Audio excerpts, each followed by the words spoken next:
ਖਬਰਾਂ ਦੇ ਵੱਲ ਆਈਏ ਤੇ ਸ਼ਰਮਾ ਜੀ, ਜਿਵੇਂ ਆਪਾਂ ਕੱਲ੍ਹ ਵੀ ਚਰਚਾ ਕੀਤੀ ਸੀ, ਮੋਦੀ ਨੇ ਜਿਹੜੀਆਂ ਤਕੀਦ ਕੀਤੀ ਹੈ, ਲੋਕਾਂ ਨੂੰ ਜਿਹੜੇ ਉਪਦੇਸ਼ ਦਿੱਤੇ ਨੇ, ਜਿਵੇਂ ਤੁਸੀਂ ਕਿਹਾ ਸੀਗਾ ਕਿ ਲੋਕਾਂ ਨੂੰ, ਹੋਰਾਂ ਨੂੰ ਉਪਦੇਸ਼ ਦੇ ਰਹੇ ਨੇ ਤੇ ਆਪ ਉਹਨਾਂ ਤੇ ਪਹਿਰੇਦਾਰੀ ਹੈ ਨੀ ਗੀ। ਮੋਦੀ ਦੇ 2 ਬੋਲਾਂ ਨੇ ਕਹਿੰਦੇ 2 ਕਰੋੜ ਲੋਕਾਂ ਦਾ ਰੁਜ਼ਗਾਰ ਪ੍ਰਭਾਵਿਤ ਕਰਤਾ ਜੀ ਕੁਝ ਹੀ ਘੰਟਿਆਂ ਦੇ ਵਿੱਚ। ਪ੍ਰਵੀਨ ਜੀ, ਇੱਕ ਅੰਦਾਜ਼ੇ ਲਾਏ ਜਾ ਰਹੇ ਨੇ ਕਿ ਹੁਣ ਨਰਿੰਦਰ ਮੋਦੀ ਦੀ ਅਪੀਲ ਤੋਂ ਬਾਅਦ ਜੀ ਸੋਨਾ ਖਰੀਦਣ ਵਾਲੇ ਜਿਹੜੇ ਲੋਕ ਨੇ ਜਾਂ ਕੰਪਨੀਆਂ ਨੇ ਜਾਂ ਕੋਈ ਧਿਰਾਂ ਨੇ ਜਿਹੜੀਆਂ, ਉਹਦੇ ਵਿੱਚ ਘੱਟੋ ਘੱਟ 20 ਤੋਂ 25% ਸਿੱਧੀ ਗਿਰਾਵਟ ਆਏਗੀ। ਠੀਕ ਹੈ। ਸੋ ਇਸ ਲਈ ਕਹਿੰਦੇ ਕਿ ਲੋਕ ਰੋਕ ਲੈਣਗੇ ਜੀ, ਤੇ ਉਸ ਦਾ ਅਸਰ ਕਹਿੰਦੇ ਸਿੱਧਾ ਬਾਜ਼ਾਰ ਤੇ ਪੈ ਰਿਹਾ ਕਿ ਸਧਾਰਨ ਵਿਅਕਤੀ ਵੀ ਸੋਚਣ ਲੱਗਾ ਕਿ ਆਪਾਂ ਟਾਲ ਲਈਏ। ਠੀਕ ਹੈ। ਤੇ ਜੇ ਟਲਦਾ ਤਾਂ ਇਹ ਕਹਿੰਦੇ 50% ਤੱਕ ਮਾਰ ਪੈ ਸਕਦੀ ਹੈ ਜਿਹੜਾ ਸੋਨੇ ਦਾ ਕਾਰੋਬਾਰ ਕਰਨ ਵਾਲੇ ਲੋਕ ਨੇ, ਜਿਵੇਂ ਹੈ ਨਾ, ਮਤਲਬ ਆਪਣੇ ਦਿਮਾਗ ਦੇ ਵਿੱਚ ਪਹਿਲੀਆਂ ਨਜ਼ਰਾਂ 'ਚ ਆਪਣੇ ਪਿੰਡਾਂ ਦੀਆਂ ਦੁਕਾਨਾਂ ਆਉਂਦੀਆਂ, ਕਿਆ ਸੁਨਿਆਰੇ ਦੀ ਦੁਕਾਨ, ਪਤਾ ਨਹੀਂ ਕੀ ਹੈ। ਸਹੀ ਹੈ, ਬਿਲਕੁਲ। ਪਰ ਏਦਾਂ ਨਹੀਂ ਹੁੰਦਾ, ਇਹ ਬਹੁਤ ਵੱਡੀ ਕੜੀ ਹੈ ਇੱਕ। ਦੇਖੋ, ਸੋਨਾ ਢਾਲਣਾ, ਉਹਦੇ ਗਹਿਣੇ ਬਣਾਉਣੇ, ਉਹਦੀ ਕਾਰੀਗਰੀ, ਉਹਦੀ ਸਫਾਈ, ਹੈ ਨਾ, ਉਹਦੇ ਨਕਸ਼ੇ, ਉਹ ਫਿਰ ਉਹਦੇ ਮੋਤੀ ਘੜਨੇ, ਜੇ ਉਹ ਸਾਰਾ ਕੁਝ ਅੱਡ ਅੱਡ ਲੋਕਾਂ ਕੋਲ ਕੰਮ ਜਾਂਦਾ। ਕਈ ਹੱਥਾਂ ਚੋਂ ਕੰਮ ਹੋ ਕੇ ਫਿਰ ਉਹ ਗਹਿਣਾ ਸ਼ੋਰੂਮ 'ਚ ਆ ਕੇ ਸੁਨਿਆਰੀ ਦੁਕਾਨ ਤੇ ਸਜਦਾ ਜੀ। ਸਹੀ। ਸੋ ਇਸ ਲਈ ਉਹ ਕਹਿੰਦੇ ਕਿ ਜੇ ਇਹਦੇ 30, 35, 40, 50% ਤੱਕ ਇਹਦਾ ਖਰਚਾ ਗਿਆ ਤਾਂ ਕੱਲੇ ਸਵਰਨਕਾਰੀ ਕਿੱਤੇ ਨਾਲ ਸੰਬੰਧਿਤ 1 ਕਰੋੜ ਤੋਂ ਵੱਧ ਲੋਕ ਪ੍ਰਭਾਵਿਤ ਹੋ ਜਾਣਗੇ। ਸਹੀ। ਉਹਦੇ ਨਾਲ ਕੀ ਹੁੰਦਾ ਕਿ ਅਗਲਾ ਕਹਿੰਦਾ ਵੀ ਹੁਣ ਤਾਂ ਮੈਂ ਤੈਨੂੰ ਡੇਲੀ ਵੇਜ ਤੇ ਕੰਮ ਦਊਂਗਾ, ਜਦੋਂ ਹੋਊਗਾ ਕੰਮ ਤਾਂ ਦੇਵਾਂਗੇ, ਅਸੀਂ ਤਨਖਾਹ ਨਹੀਂ ਦੇ ਸਕਦੇ ਜੀ। ਸਹੀ ਹੈ ਨਾ। ਜਾਂ ਬਈ 4 ਬੰਦੇ 1 ਬੰਦਾ ਰੱਖਾਂਗੇ, 3 ਦੀ ਛੁੱਟੀ ਵਾਲੇ ਕੰਮ ਹੈ ਨਹੀਂਗਾ। ਉਹ ਸਿੱਧਾ ਇਹ ਕਹਿੰਦੇ ਕਿ ਇਹਦੇ ਤੇ ਪ੍ਰਭਾਵ ਹੋਣਾ, ਦੁਕਾਨਾਂ ਤੇ ਕੰਮ ਕਰਨ ਵਾਲੇ ਬੰਦਿਆਂ ਤੇ ਪ੍ਰਭਾਵ ਪੈਣਾ, ਕਾਰੀਗਰਾਂ ਤੇ ਪ੍ਰਭਾਵ ਪੈਣਾ, ਚੀਜ਼ੋ ਪ੍ਰੋਡਕਟਸ ਦੇ ਹਵਾਲੇ ਨਾਲ। ਇਹ ਵੱਡਾ ਕੰਮ। ਪਰ ਨਰਿੰਦਰ ਮੋਦੀ ਹੋਰਾਂ ਨੇ ਇਕੱਲਾ ਸੋਨਾ ਖਰੀਦਣ ਤੇ ਰੋਕ ਨਹੀਂ ਲਾਈ ਜੀ। ਉਹਨਾਂ ਨੇ ਇਹ ਵੀ ਕਿਹਾ ਕਿ ਵਰਕ ਫਰੋਮ ਹੋਮ, ਉਹ 1 ਵਾਰ ਨਹੀਂ 2 ਦਿਨ ਤੋਂ ਲਗਾਤਾਰ ਦੁਹਰਾ ਰਹੇ ਨੇ ਉਹ ਗੱਲ।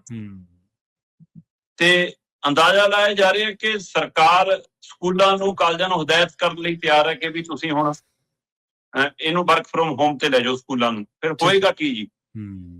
ਮਾਸਟਰ ਤਾਂ ਕਲਾਸਾਂ ਲਾਉਣਗੇ, ਬਾਕੀ ਸਟਾਫ ਉਹ ਕੀ ਕਰੂਗਾ? ਪ੍ਰਾਈਵੇਟ ਅਦਾਰਿਆਂ ਦੇ ਸਿੱਧੇ ਫਾਰਮ ਹੁੰਦੇ ਆ ਕਿ ਜਿੱਦਣ ਕੰਮ ਉਦਣ ਤਨਖਾਹ। ਸਹੀ ਹੈ, ਬਿਲਕੁਲ ਜੀ। ਫਿਰ ਹੋਏਗਾ ਕੀ? ਚੌਥਾ ਦਰਜਾ ਕਰਮਚਾਰੀ, ਸਫਾਈ ਕਰਮੀ, ਹੈ ਨਾ, ਡਰਾਈਵਰ, ਕਾਰਾਂ ਗੱਡੀਆਂ ਵਾਲੇ, ਉਹਨਾਂ ਨੂੰ ਕਹਿਣਗੇ ਵੀ ਜਾਓ ਕਰਨ, ਤੁਹਾਡੀ ਜਦੋਂ ਕੰਮੇ ਲੈ ਰਹੇ ਤੁਹਾਡੀ ਤਨਖਾਹ। ਹੋਰ ਛੱਡੋ, ਸਕੂਲਾਂ ਨਾਲ ਬੱਸਾਂ, ਵੈਨਾਂ ਲੱਗੀਆਂ ਹੁੰਦੀਆਂ, ਉਹ ਕੰਪਨੀਆਂ ਦੀਆਂ ਹੁੰਦੀਆਂ, ਕਿਸੇ ਨਾ ਕਿਸੇ ਦੀਆਂ ਟਰਾਂਸਪੋਰਟ ਬਣਾਈ ਹੁੰਦੀ ਹੈ ਉਹਨਾਂ ਨੇ, ਉਹਨਾਂ ਦੀ ਡੀਲ ਤਾਂ ਚੱਲੂਗੀ।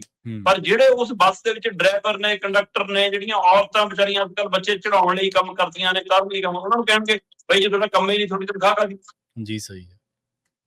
ਉਹ ਪ੍ਰਭਾਵਿਤ ਹੋ ਰਹੇ ਨੇ। ਹੋਰ ਛੱਡੋ, ਨਰਿੰਦਰ ਮੋਦੀ ਦੇ ਨਾਲ ਬੋਲਣ ਤੋਂ ਬਾਅਦ ਨੀਤੀ ਆਯੋਗ ਸਾਹਮਣੇ ਆਇਆ ਜੀ। ਨੀਤੀ ਆਯੋਗ ਕਹਿੰਦਾ ਵੀ ਨਿਰਮਾਣ ਕਾਰਜਾਂ ਦੇ ਉੱਤੇ ਅਸੀਂ ਰੋਕ ਲਾਉਣ ਦੀ ਸਿਫਾਰਿਸ਼ ਕਰਦੇ ਹਾਂ ਕਿ ਅਗਲੇ 1 ਸਾਲ ਦੇ ਲਈ, 2 ਸਾਲ ਦੇ ਲਈ ਨਿਰਮਾਣ ਕਾਰਜਾਂ ਤੇ ਰੋਕ ਲਾਉਂਦੇ ਹਾਂ। ਠੀਕ ਹੈ। ਹੁਣ ਸਵਾਲ ਤਾਂ ਇਹ ਹੈ ਕਿ ਜਿਹੜਾ ਕੰਮ ਚੱਲ ਰਿਹਾ ਕਿ ਉਹ ਰੋਕ ਦਿੱਤੇ ਜਾਣਗੇ ਜਾਂ ਨਵੇਂ ਕੰਮਾਂ ਤੇ ਰੋਕ ਲੱਗੇ ਜੀ।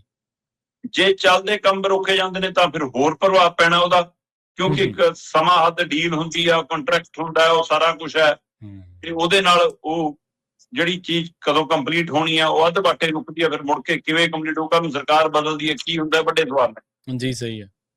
ਪਰ ਜੇ ਕੰਮ ਗਾਹਾਂ ਤੋਂ ਸ਼ੁਰੂ ਨਹੀਂ ਹੋਣੀ, ਨੀਤੀ ਆਯੋਗ ਨੇ ਦੇਣੇ ਹੀ ਨਹੀਂ ਟੈਂਡਰ, ਕੁਛ ਨਹੀਂ ਦੇਣੇ, ਤਾਂ ਠੇਕੇਦਾਰ ਉਹ ਤਾਂ ਕੋਈ ਹੋਰ ਕਰ ਲੂਗਾ, ਲੇਬਰ ਕੀ ਕਰੂਗੀ?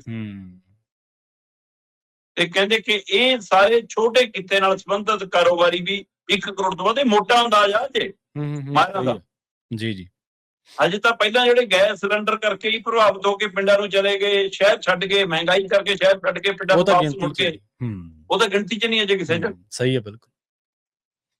ਮਤਲਬ ਚੰਡੀਗੜ੍ਹ ਵਰਗੇ ਸ਼ਹਿਰ ਦੇ ਵਿੱਚ ਸਾਡੇ ਸੰਪਰਕ 'ਚ 5-6 ਬੰਦੇ ਅਜਿਹੇ ਸੀ ਜਿਹੜੇ ਛੋਟੇ ਸਮਾਗਮਾਂ 'ਚ ਦਾਲ ਰੋਟੀ ਦਾ ਪ੍ਰਬੰਧ ਕਰਕੇ ਦਿੰਦੇ ਸੀ। ਠੀਕ ਹੈ।